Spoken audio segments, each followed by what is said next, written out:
டெல்லியை முற்றுகை குரல் ஆக்கிரமித்துள்ளது.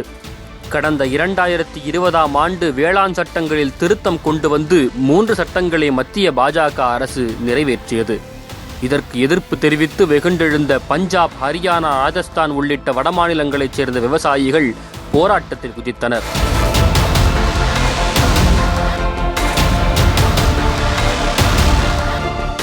சுமார் ஓராண்டு நீடித்த போராட்டம் நாட்டில் பல்வேறு அதிர்வலைகளை ஏற்படுத்தியது. விவசாயிகள் போராடும் அளவு அந்த சட்டங்களில் என்ன இருக்கிறது? கடந்த 2020ஆம் ஆண்டு வேளாண் திருத்த சட்ட மசோதாக்கள் நாடாளுமன்றத்தில் நிறைவேற்றப்பட்டன. அதற்கு அப்போதைய குடியரசுத் தலைவர் ராம்நாத் கோவிந்த் ஒப்புதல் அளித்ததை அடுத்து சட்டமாக்கப்பட்டது. அவை வேளாண் விளைபொருள் வர்த்தகம் மற்றும் வணிக மசோதா, விலை உத்தரவாதம் மற்றும் வேளாண் சேவைக்கான விவசாயிகள் ஒப்பந்த மசோதா மற்றும் அத்தியாவசிய பொருட்கள் திருத்த மசோதா ஆகியவையாகும். இவற்றை விவசாயிகள் ஏன் எதிர்க்கிறார்கள் தெரியுமா? இந்த சட்டங்களின் மூலம் விவசாயிகளிடமிருந்து அரசு நேரடியாக கொள்முதல் செய்து விநியோகித்து வரும் முறை மாற்றப்பட்டு தனியார் நிறுவனங்களுடன் ஒப்பந்தம் செய்து கொண்டு விவசாயிகள் விளைபொருட்களை விற்பனை செய்து கொள்ள வழிவகை செய்யப்பட்டுள்ளது. இதனால் தனியார் நிறுவனங்கள் மற்றும் இடைத்தரகர்களின் தலையீடு அதிகமாகும் என்பதால் விவசாயிகள் எதிர்ப்பு தெரிவிக்கின்றனர். நிர்ணயிக்கப்படும் அத்தியாவசிய பொருட்களுக்கு பதில் அதிகமாக விற்பனையாகும் வேளாண் பொருட்களுக்கு விலை இறுதி செய்யும் முறை அறிமுகப்படுத்தப்பட உள்ளது. இதனால் MSP எனப்படும் குறைந்தபட்ச ஆதரவு விலை கிடைக்காமல் விவசாயிகள் நஷ்டத்தை சந்திக்க நேரும் என்பதால் எதிர்க்கிறார்கள். புதிய சட்டங்களால் ஒழுங்குமுறை விற்பனை மண்டிகள் ஒழிக்கப்படும் அபாயம் இருப்பதால் குறைந்தபட்ச ஆதரவு விலையை தனியார் நிறுவனங்களோ இடைத்தரகர்களோ நிர்ணயிக்கக்கூடும் என்பதால் விவசாயிகள் இதை எதிர்க்கிறார்கள். கடைக்கோடி கிராமங்களில் உள்ள விவசாயிகள் தனியார் நிறுவனங்களுடன் ஒப்பந்தம் செய்து கொள்வதில் நடைமுறை சிக்கல் இருக்கும் நிலையில் விவசாயிகள் இந்த 3 சட்டங்களையும் விஷம் போல் கருதி எதிர்த்து வருகிறார்கள்.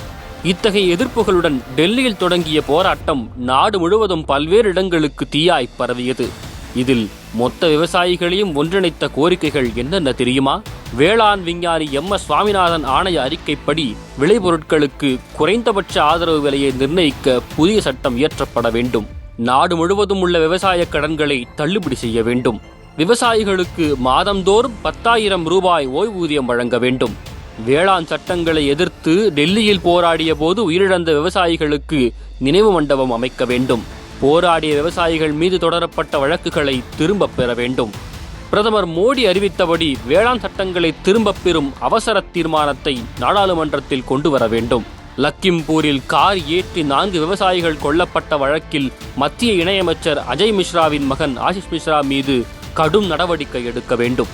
லக்கிம்பூர் விபத்தில் உயிரிழந்த விவசாயிகளின் குடும்பங்களுக்கு இழப்பீடு வழங்க வேண்டும். நிலம் கையகப்படுத்துதல் சட்டம் 2013ஐ மீண்டும் நடைமுறைப்படுத்த வேண்டும். விவசாய இடுபொருட்கள் மானிய விலையில் கிடைப்பதை உறுதி செய்வதுடன் பயிர்களுக்கு உரிய காப்பீடு மற்றும் கடன் வசதிகளை ஏற்படுத்தி தர வேண்டும். நாடு முழுவதும் பாசன வசதிகளை மேம்படுத்துவதுடன் தடையற்ற இலவச மின்சாரம் வழங்கப்படுவதை உத்தரவாதப்படுத்த வேண்டும் போன்றவையாகும்.